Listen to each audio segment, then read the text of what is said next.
안녕하세요. 전국에 계신 병할몬 여러분, 경제 읽어주는 남자 김광석입니다. 자, 이번 시간에는 제가 이런 주제를 가지고 왔습니다. 왜 저소득층만 소득이 더 줄어들까? 이것은 뭐 긴 텀에서의 이야기가 아니고 바로 엊그저께의 일입니다. 제가 한번 이야기를 전개하도록 하겠습니다. 이 배경에는 또 중요한 포인트 중에 하나가 바로 최저임금 인상, 이것도 다뤄드리도록 하겠습니다. 바로 엊그저께의 기사입니다. 하위 10% 월소득 84만 원, 15년 만에 최대폭 감소. 자, 이런 종류의 데이터를 우리 통계청에서 추계하는 가계동향조사라고 합니다. 이제 가계동향조사 데이터가 2018년 1분기께 나오면 보통 보도자료로 나와요. 그러면 당연히 보도자료를 받고 뭐 하겠어요? 기자가 기사를 쓰겠죠. 역시 이 해당 기사를 담당하는 기자 민 기자님이 바로 전화를 주셨어요. 이걸 어떻게 해석해야 되나? 정부는 그랬어요. 정부는 뭐라겠냐? 하위 10% 소득이 줄었는데 하위 10%만 줄었대요. 근데 정부는 뭐라고 해석하느냐? 그 하위 10%에 고령자가 많이 편입되면서 그런 현상이 나타났다라고 얘기해요. 그러니까 다시 말하면 2018년 1분기에 저소득층의 소득이 감소했는데, 그런데 그게 고령화 때문이다 라고 이야기하기에는 너무 장난스러운 게 아닌가, 저는 그런 생각도 해봅니다. 왜냐하면 고령화의 속도는 굉장히 중장기적인 이야기예요. 그런데 18년 1분기의 데이터를 가지고 바로 17년 4분기랑 비교하면서 고령화 때문에 이게 줄었다라는 것은 너무 안이한 핑계이지 않나 라는 생각을 해봤고요. 물론 그것도 이유가 되겠지만 더 중차대한 이유는 다른 데 있겠다.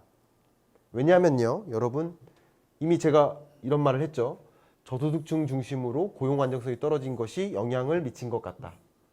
최저임금이 급격하게 인상된 후 영세한 업체가 인건비를 낮추기 위해 고용을 줄인 탓으로 보인다 라고 얘기를 했는데, 이 자세한 내막을 지금부터 말씀드리도록 하겠습니다.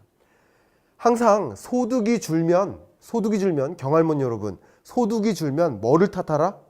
고용을 탓하면 됩니다. 왜요? 소득에 영향을 주는 변수가 뭐예요? 가장 큰 게 그게 고용입니다. 고용. 그러니까 소득을 봐야 되는데 한번 보겠습니다. 이거 표가 굉장히 복잡해 보이지만 아주 간단합니다. 보세요. 2018년 1, 4분기 최근 데이터예요. 그렇죠? 그리고 저는 주로 2017년 1, 4분기와 2017년 4, 4분기만을 비교를 할게요. 아시겠죠? 그리고 전체 평균이고요. 이게 전체 평균. 그리고 1분위부터 10분위까지 됐죠? 다시 말하면 1분위는 가장 못 사는 10% 소득 기준으로 자산이 이만큼 있는데 소득이 요만큼일 수도 있어요. 있긴 있지만 어쨌든 그럴 확률은 보통 작죠. 그리고 잘 사는 10분위 이렇게 됩니다. 근데 중요한 것은 1분위부터 5분위까지 쪼개고요. 5분위 이상, 5분위 이하로 한번 나눠볼게요. 여러분 보세요. 전년 동기 대비를 해요. 전년 동기 대비는 2018년 1, 4분기 값을 2017년 1, 4분기와 비교하는 겁니다. 아시겠죠? 전년 1, 4분기랑 비교를 하는데 전년보다 어때요? 이만큼에서 이만큼으로 늘었죠. 전체 평균적인 소득이 늘었어요. 대략 한 450만 원 정도 하는 거죠. 맞죠? 평균적인 가구 소득이 450만 원 정도 하는 거예요. 그러다가 460만 원에서 476만 원 정도로 올라간 거예요. 전체 평균 소득이. 경상소득 기준입니다. 그런데 보세요. 1분위부터 5분위는 어때요? 비교해 보세요. 다 비교해 보세요. 하나하나. 다 줄었어요. 마이너스죠. 1분위부터 5분위는 마이너스예요. 그런데 6분위 이상은 플러스예요. 또 볼게요. 전기 대비로 볼게요. 전기 대비로 본다는 것은 18년 1, 4분기의 소득을 바로 전 17년 4분기랑 비교하는 거예요. 그래도 어때요? 바로 보세요. 줄었죠? 줄었죠? 다 줄었습니다. 그런데 6분기부터는 늘었죠? 늘었죠? 늘었습니다. 다시 보시면 여기는 다 마이너스고요. 여기는 다 플러스예요. 더 중요한 것은요. 여러분 이 통계를 그 내막을 이해하시면 더 재밌습니다.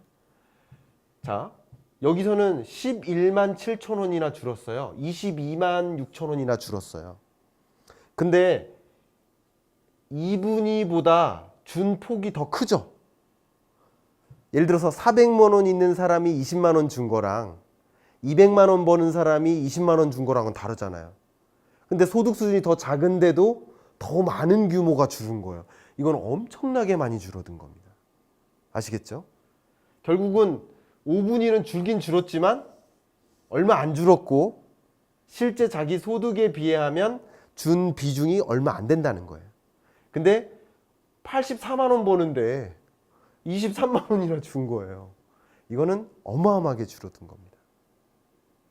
자, 왜 그럴까? 왜 저소득층은 소득이 줄고 왜 고소득층은 소득이 늘고만 있을까? 이런 생각을 해봐야 되는데 제가 말씀드린 것처럼 소득에 영향을 미치는 중요한 변수는 바로 고용입니다. 고용 안정성이 떨어지면 소득이 줄어들 수밖에 없죠. 그런데 보통 1분위, 2분위 가구는 주로 어느 분야에 종사를 해요? 흔히 말하는 고용 취약계층. 우리 고용 구조를 나누는데요. 고용 구조를 흔히 말해서 임금 근로자도 상용 근로자, 그렇죠? 임시 일용 근로자 뭐 이렇게 구분을 합니다. 근데 흔히 말하는 임시 일용 근로자예요. 정규직보다도 더 아래 단계의 고용 안정성 기준으로 안정성이 굉장히 떨어지는 계층이에요. 그런데 최저임금 인상은 주로 이쪽에 적용이 돼요? 이미 내가 보세요. 월 소득이 1270만 원 버는데 이 사람이 최저임금을 적용받고 있었겠어요? 이미 최저임금 이상이죠. 그럴 거 아니에요. 근데 최저임금을 적용받고 있는 사람은 누구였어요, 원래? 이쪽이죠. 임시 일용 근로자들. 흔히 말하는 알바. 그 임시 일용 근로자들의 경우 최저임금이 올라갔어요. 그럼 소득 수준이 올라가야 되잖아요. 그렇지 않았어요. 그게 왜 그럴까요? 임시 일용 근로자, 특히 최저임금을 적용하고 있는 기업들은 대부분 영세업체예요. 조그만 자영업자, 아주 영세한 업체예요. 대기업에서도 물론 최저임금을 적용할 수 있겠지만 중소 혹은 아주 영세한 업체들이 최저임금을 적용해서 인건비를 주는 건데 흔히 말하는 예를 들어서 많이 예를 드는 것이 아파트 경비원이죠. 근데 아파트 경비원에 해당하는 아파트 관리사무소에서 가지고 있는 인건비는 정해져 있어요. 매월 쓸 수 있는 인건비 규모는 정해져 있어요. 근데 각각의 임금이 인상해요. 그러면 100명 채용하다가 90명 채용할 수밖에 없는 거죠. 인건비가 정해져 있으니까. 임금이 올라가면 결국 기존 고용을 유지하는 사람은 좋죠. 그러나 기존 고용을 유지하지 못하는 계층에게는 아예 소득 절벽이 되는 거죠.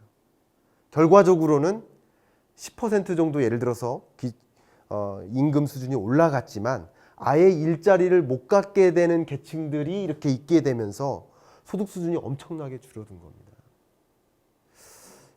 물론 요거만 있는 건 아니죠. 그 밖에 여러 가지 이유들이 있습니다만 시간 관계상 그걸 다 다뤄드릴 수는 없겠죠. 그런데 주목할 것은 이 최저임금 인상, 저도 굉장히 동의합니다. 그러나 최저임금 인상의 증가 속도, 얼마나 빨리 증대시킬 건지 그런 것들도 고민을 해야 되겠고요. 또 산업별로 똑같이 최저임금을 적용할 것인지, 산업별로 똑같이, 직업별로 똑같이, 지역별로 똑같이 최저임금을 적용하는 나라도 있고 아닌 나라도 있어요. 그러니까 우리나라 여건에 맞게 최저임금을 무조건적으로 동일하게 적용하는 것이 맞는지, 이런 것을 조금 더 심도 높게 고민해야 될 단계가 아닌가 그런 생각을 많이 해봅니다. 특히 이 최저임금 인상에 따라서 결국 고용자 규모가 줄어들 수 있는 영세업체들이 있기 때문에 무조건 이 취약계층들의 여건을 보존하기 위해서 양극화를 해소하기 위해서 최저임금만이 답이 아니다. 오히려 고용의 안정성을 더 도모해주는 방향의 정책들이 더 필요할 수도 있겠다라는 생각을 해봅니다. 예를 들면 영세업체들에게 고용 분담금을 줘요. 채용을 할 경우 채용하는 사람에 대해서 왜냐하면 영세업체니까 채용하기가 힘들죠. 일자리는 있는데 채용을 하기가 부담스러워요. 인건비가 부족하니까. 그러면 월 100만 원씩 줘야 되는 인건비가 부담이 되니까 50만 원 정도를 정부가 부담해주고 50만 원 정도는 영세업체의 사업주가 부담할 수도 있는 거죠. 이런 식으로 채용하게 됨에 따라서 얼만큼을 분담해주는 정부가 그런 종류의 정책도 참고가 될 것이라고 생각이 되고요.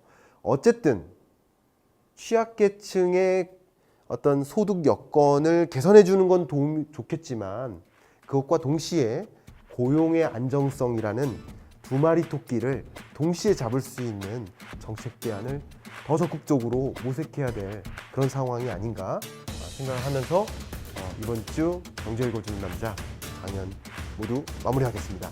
감사합니다.